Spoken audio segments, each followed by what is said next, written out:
विष्णु पुराण में स्वर्ग, नर्क और मोक्ष के लिए जो कुछ भी बताया गया है वो जानने के बाद आप भी कहेंगे कि भाई स्वर्ग भी आपके लिए बहुत सही नहीं है, क्योंकि अब तक तो आप ये भी समझते और जानते होंगे कि स्वर्ग में सब सुख मिलता है, स्वर्ग में कोई दुख नहीं है। लेकिन विष्णु पुराण की बातों को जानने के बाद आपको लगेगा कि आप तो अब तक स्वर्ग के बारे में ठीक से जानते ही नहीं थे और बेकार ही स्वर्ग पाने की कामना करते रहते थे।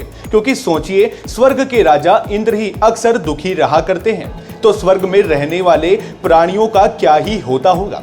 आइए जानते हैं स्वर्ग के बारे में विष्णु पुराण में क्या बताया गया है। लेकिन इसे जानने से पहले सब्सक्राइब बटन को प्रेस करें, साथ ही बेल आइकन भी दबाएं ताकि वीडियो की लेटेस्ट अपडेट आपको मिलते रहे। बात करें अगर मृत्यु के बाद की, तो संसार बड़ा ही अलग और रहस्यों से भरा है। मृत्यु के बाद व्यक्ति के लिए स्वर्ग और नर्क के द्वार खोले जाते हैं। लेकिन क्या आप जानते हैं, नर्क से ज्यादा प्रताड़ना तो व्यक्ति को स्वर्ग में झेलनी पड़ती है। विष्णु पुराण की कथा में इसका जिक्र किया गया है। विष्णु पुराण में श्री पराशर जी ने किया है। उन्होंने बताया है कि व्यक्ति को नरक में ही केवल दुखों का सामना नहीं करना पड़ता, बल्कि स्वर्ग में भी पतन का भय लगा रहता है। आइए जानते हैं स्वर्ग में व्यक्ति को किन परेशानियों का सामना करना पड़ता है। विष्णु पुराण की कथा में श्री पराशर जी कहते हैं, केवल नरक में ही दुख हो ऐसी बात नहीं है, स्वर्ग में भी पतन का भय व्यक्ति को लगा रहता है। व्यक्ति के पुण्य नष्ट ना हो जाए, इस बात को लेकर मन में भय बना ही रहता है। स्वर्ग में जब किसी व्यक्ति के पुण्य समाप्त हो जाते हैं, तो फिर उस व्यक्ति को गर्भ में आकर जीवन मृत्यु के चक्र से गुजरना पड़ता है।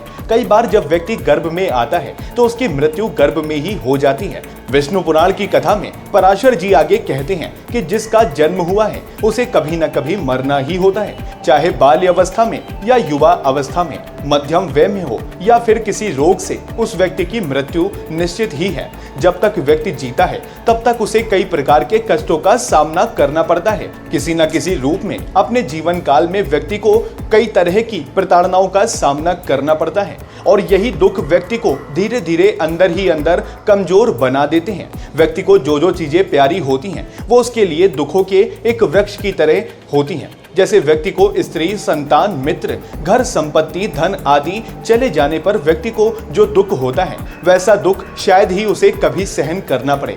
पराशर जी ने आगे कहा है कि व्यक्ति को स्वर्ग और नर्क के चक्कर में ना पड़कर मोक्ष पाने की कामना करनी चाहिए। इसलिए व्यक्ति को भगवान प्राप्ति की कामना रखनी चाहिए और उसके अनुसार ही अपने कर्मों को करना चाहिए। ऐसे में आपकी इस खबर को लेकर क्या राय है, हमें कमेंट सेक्शन में जरूर साझा करें। वीडियो पसंद आई हो तो वीडियो को लाइक करना ना भूलें, साथ ही हमारे चैनल को सब्सक्राइब भी करें और बेल आइकन भी दबाएं ताकि और भी ऐसी वीडियो के अपडेट्स आपको मिलते रहे। क्या आप भी जानना चाहते हैं अपने आसपास की छोटी और बड़ी खबरों को? क्या आप भी जानना चाहते हैं देश विदेश से जुड़े हर एक मुद्दे को?